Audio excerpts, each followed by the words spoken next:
नमस्कार, श्री कृष्णा श्री राधे मित्रों, बहुत बहुत स्वागत है आप सबका। देख रहे हैं आप भाग्य रेखा, आपके साथ मैं हूं आचार्य संतोषी।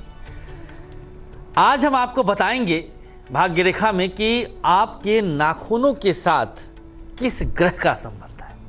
बेहद रहस्यमयी है एक ग्रह। तमाम उस रहस्यमयी ग्रह के रहस्यों से पर्दा उठेगा। नाखूनों का लंबा करना, नाखूनों को दांतों से कुतरना किस तरह का फल दे सकता है। बहुतों की ऐसी आदतें होती हैं। बचपन में तो लगभग हर कोई बच्चा मैं देखता हूँ, बहुत लोगों की आदत बड़े होने के बाद भी ये छूटती नहीं है। आखिर क्या इसके पीछे का रहस्य है? कौन सा ग्रह इससे जुड़ा हुआ है? आपकी उंगलियों के ठीक आगे ये नाखून, पाँव के नाखून तो खैर उतना महत्वपूर्ण नहीं होते हैं जितना इसका संबंध आपके भाग्य के साथ जुड़ा रहता है। आपकी भाग्य रेखा से भी इसका संबंध बहुत गहरा है। तो समस्त रहस्यों से आज पर्दा उठाएंगे, बताएंगे इसका परिणाम क्या भुगतना पड़ सकता है अगर आप नाखून लंबा रखते हैं या रखती हैं, या फिर नाखून अपने दांतों से कुतरते हैं। सारी स्थितियों को आज हम समझाने जा रहे हैं। इसके अलावा इस आदत से बचने के लिए खास महाउपाय भी बताएंगे। भाग्य रेखा से जुड़ा हुआ कुछ खास रोचक जानकारी भी आप तक पहुंचने वाली है। गृह लक्ष्मी में बताएंगे कि महिलाएं जब आप अपने रसोई में प्रवेश करें तो क्या ऐसा एक सामान आपके लिए आज हम चुनकर लाए हैं जो आपके पूरे दिन को बेहतरीन बनाएगा और आपको शुभता के साथ आगे लेके जाएगा। लेकिन अभी वक्त हुआ है जानने का आज का विशेष शुभ मंत्र।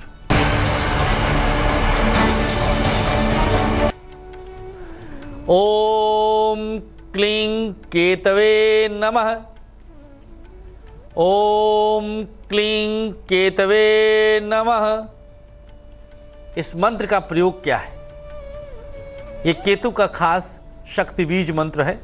आइए जानते हैं आज का इस खास मंत्र का प्रयोग कैसे करना है। एक काली मिर्च दाहिने हाथ में ले लें। इसके बाद 3 बार इस मंत्र का जाप करें।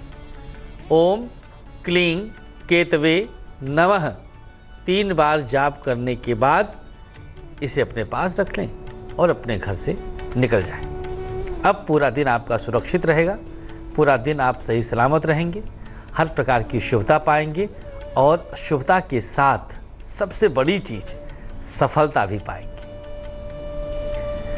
अब हम आपको बताते हैं कि अगर कोई बच्चा हो, बड़ा हो, बूढ़ा हो, नेल बाइटिंग करता है, नाखून खाता है अर्थात दांतों से कुतरता है, तो नाखून के साथ दांतों का संबंध, सबसे पहली चीज यह जानना जरूरी है कि किस प्रकार से आपकी कुंडली प्रभावित होती है, आपके ग्रह दूषित होते हैं।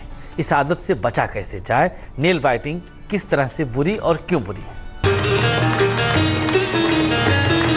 नेल बाइटिंग करने वालों की कुंडली से केतु और मंगल दूषित होने लग जाता है। नाखून में रहस्यमयी ग्रह केतु का वास होता है। केतु मंगल है, कुजवत केतु सिद्धांत, कुज माने मंगल। अनावश्यक चिंता, केतु एक ऐसा ग्रह है जो अनावश्यक चिंता देता है, तो अनावश्यक चिंताएं आपको परेशान करती हैं। मित्रों, अगर आप इस कार्यक्रम के साथ जुड़े रहेंगे तो आगे हम एक इतनी रहस्यात्मक बात बताएंगे कि आप कल्पना नहीं कर सकते। बस बने रहें हमारे साथ, कहीं हिलिएगा मत अभी। कोई आपको धोखा दे सकता है, कोई आपको चीट कर सकता है, मन आपका अस्थिर होगा, मन में हमेशा अस्थिरता का वातावरण रहेगा। प्रेम संबंधों में निराशा मिल सकती है। मनोविज्ञान भी यही कहता है कि जब कोई बहुत ज्यादा हतोत्साहित या परेशान होता है तो अपने नाखूनों को दांतों से कुतरता है, बहुत ज्यादा डिप्रेस्ड होता है, चिंतित होता है, भयभीत होता है, भयाक्रांत होता है। यह मनोविज्ञान कहता है, साइकोलॉजी कहती है। खैर वो अलग विषय है। हम यहाँ पर ज्योतिषीय विश्लेषण कर रहे हैं। मां के सुख की कमी रहेगी, यह भी एक अशुभ बात है, बहुत अशुभता है। तो नेल बाइटिंग से इतनी अशुभताएं आप एक बार में पा लेते हैं, इतना बड़ा दोष आप पैदा कर लेते हैं। तो खुद अगर आप इस आदत से जूझ रहे हैं तो आगे हम उपाय बताएंगे, या आपका कोई बच्चा है, भाई है, मित्र है, कोई भी हो, तो उसको भी आप सुधारने के लिए जरूर प्रयास करिएगा।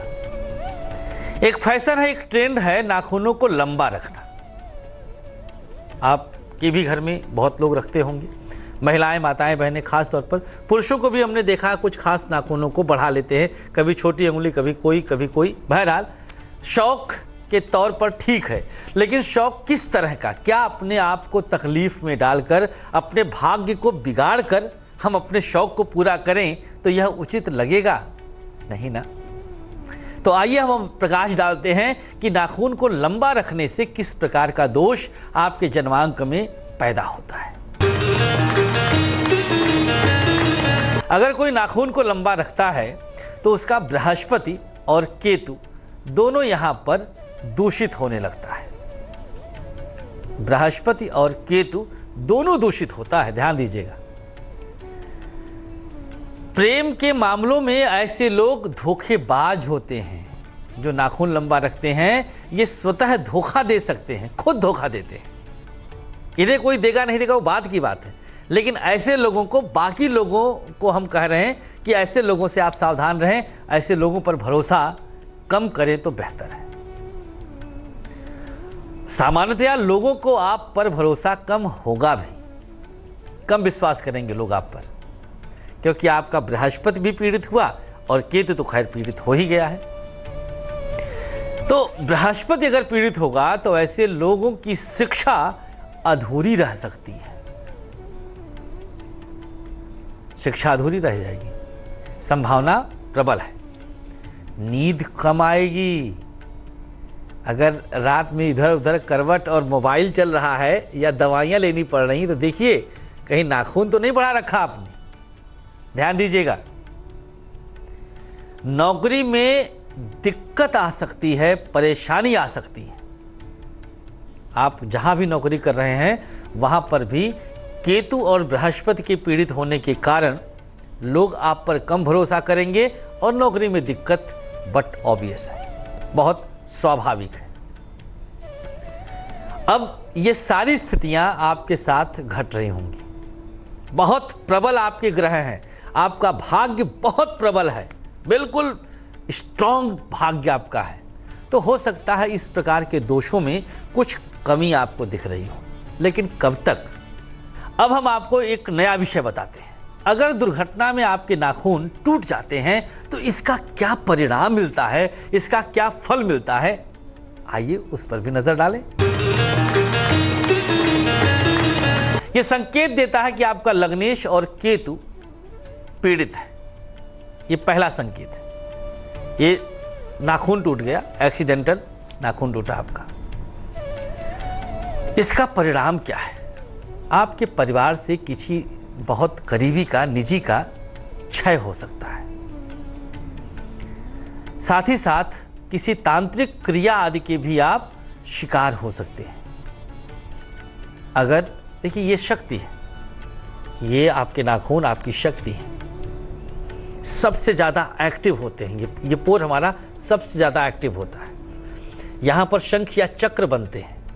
इसका ये आपके रिहाइश का, इस शंख चक्र के शुभ योगों के रिहाइश का जगह है। शैक्षणिक नुकसान भी हो सकता है, अर्थात शिक्षा बाधित हो सकती है, शिक्षा रुक सकती है। मानसिक कष्ट, ये तो बताना ही भूल गया, मानसिक कष्ट मिलेगा और मिलता ही रहेगा। फिर शैक्षणिक नुकसान की भी संभावना बढ़ जाती है।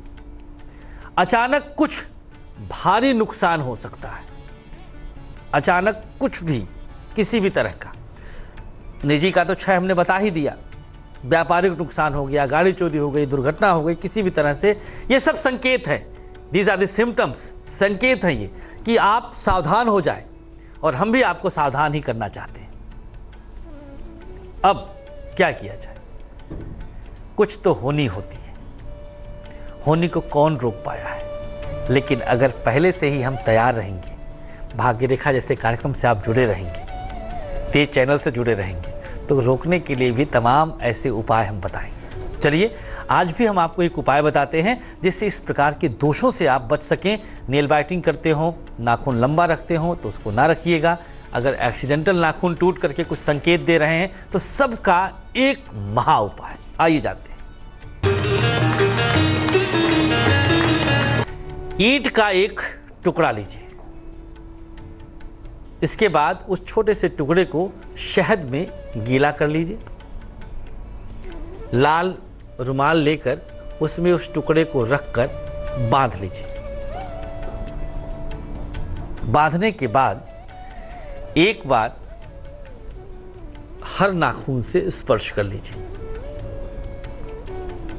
इस तरह से पैरों के भी नाखून से स्पर्श कर लीजिए, जहां जहां नाखून, हर जगह स्पर्श करने के बाद एक रात के लिए अपने सिरहाने रख दीजिए। सिरहाने रख दीजिए। अब रात में इत्मीनान से सोएं आप।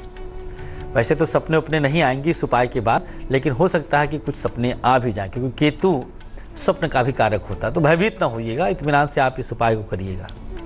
प्रातःकाल जब उठें आप सुबह, तो इसे ले जाकर हनुमान मंदिर में रख दीजिए। बजरंग बली को अर्पित कर दीजिए, मंगल को अर्पित कर दीजिए, क्योंकि केतु मंगल ही है। डिट्टो एक जैसा फल। कुछ मामलों में केतु मंगल के साथ साथ बृहस्पति के जैसा भी जुड़ जाता है। केतु को ध्वजा कहा जाता है, धर्म का, धर्म पताका है केतु। और एक बहुत गहरी चीज है, बहुत गहरी बात है, जिसको हम बस आगे अभी रिवील करेंगे, बताएंगे, रहस्य खोलेंगे कि केतु किस तरह से एक विशेष फल का परिचायक होता है। केतु अर्थात आपके नाखून। थोड़ा सा इंतजार कर लीजिएगा। अभी हम ये बता देते हैं कि हथेली में छिपी हुई केतु की विशेष रेखा कहाँ है, जिसको छाया ग्रह कहा जाता है, सर्प का पूंछ कहा जाता है, नाखूनों का कारक कहा जाता है, शक का आधार कहा जाता है। वह केतु आपकी हथेली में कहाँ छिप के बैठा है, आइए जानते हैं। बृहस्पति पर्वत के नीचे और मंगल पर्वत के ठीक ऊपर मध्य का स्थान, दिस पोर्शन, ये बृहस्पति पर्वत है यहाँ पर इंडेक्स फिंगर के नीचे, और ये मंगल का है, ये यहाँ पर बीच में। यह स्थान केतु का होता है। केतु पर्वत पर यदि त्रिशूल होगा तो व्यक्ति को मोक्ष तक दिला सकता है। मोक्ष सोच लीजिए आप। रामचरितमानस में एक जगह पंक्ति आती है, कोटि कोटि मुनि जतन कराही, अंत राम मुह आवत नाही। अंत में व्यक्ति के मन में भगवान हरि का नाम नहीं आता है जिससे मोक्ष मिले, लेकिन अगर महाराज यहाँ पर त्रिशूल है तो मोक्ष तक। व्यक्ति बहुत कुशल वक्ता होता है, व्यक्ति बहुत कुशल होगा। सूर्य रेखा और भाग्य रेखा पर अब हम बताते हैं कि इसको शुभ कैसे बनाया जाए। इस खास विधि को आप जान लीजिए। सूर्य रेखा और भाग्य रेखा पर लौंग का लेप लगा दीजिएगा। ये आपको इस रेखा को विशेष रूप से शुभ बनाने वाला है। लेकिन एक और विशेष जानकारी जान लीजिए, अगर केतु स्थान बहुत शुभ होगा तो व्यक्ति बेहद कुशल वक्ता होता है, हर तरह से किसी का भी दिल जीतने में माहिर होता है। हर तरह से आप किसी का भी दिल जीत सकते हैं। आपके मस्तिष्क में इस प्रकार के शब्द आएंगे, आपके भाव इस प्रकार के रहेंगे कि आप कोई भी बात बोलेंगे तो सामने वाला आपसे बहुत ज़्यादा प्रभावित हो जाता है। अब उस रहस्य का हम उद्घाटन कर देते हैं। देखिए, केतु की शुभता से आप अथाह धन संपदा के मालिक भी बन सकते हैं। अथाह धन संपदा आपके पास उपस्थित हो सकता है। कैसे? केतु को शुभ बना करके। हमने बताया आपको केतु को शुभ बनाया कैसे जाए। कुछ आदतों को बदलना होगा और कुछ उपायों को करना होगा। सामान्य रूप से केतु धर्म का भी कारक है। केतु गुप्त रूप से धन का कारक है। गुप्त रूप से होता है, सामने नहीं पता चलता। जीवन में अकस्मात जो धन लाभ होता है उसमें केतु का 90% योगदान होता है। 90% योगदान केतु का होता है। तो जाना आपने केतु के बारे में विशेष रूप से, और नाखूनों के बारे में भी जाना। माताओं बहनों से हम अनुरोध करेंगे कि नाखून लंबा ना करें तो बेहतर है। किसी भी तरह से ये किसी भी रूप में शुभ नहीं होता है। आप सोचिए कि राक्षसों के नाखून बड़े लंबे हुआ करते थे क्योंकि वो अज्ञानी होते थे, उनके पास ज्ञान नहीं रहता था। बचपन में विद्यालयों में कटवा दिया जाता है नाखून क्योंकि गंदगी आ जाती है। फिर बड़े होकर के हम अज्ञानी कैसे बन जाते हैं। तो प्रण करिए आज के बाद नाखून लंबा नहीं करेंगी आप सब भी। चलिए अब बताते हैं माताओं बहनों के ही लिए खास तौर पर आज क्या है आपके लिए आपकी रसोई से गृह लक्ष्मी। 3 काले चने, जी हाँ ये लेना है, 3 काले चने के दाने सर से 3 बार वार के इसके बाद दानों को कहीं बाहर फेंक दीजिएगा और अब आप घर से बाहर निकल सकती हैं। आप पूरे दिन सम्मानित रहेंगी, सुरक्षित रहेंगी, शुभता आपको मिलेगी और हर प्रकार से परमात्मा की कृपा भी आप जरूर पाएंगे। मित्रों, हम पूरी आशा कर रहे हैं कि आपको इस कार्यक्रम से सब कुछ लाभ मिलता जा रहा है। फिलहाल आज के भाग्य रेखा में अब बस इतना ही, हमें अनुमति दीजिएगा, लेकिन आप कहीं ना जाए, बने रहें तेज के साथ। नमस्कार।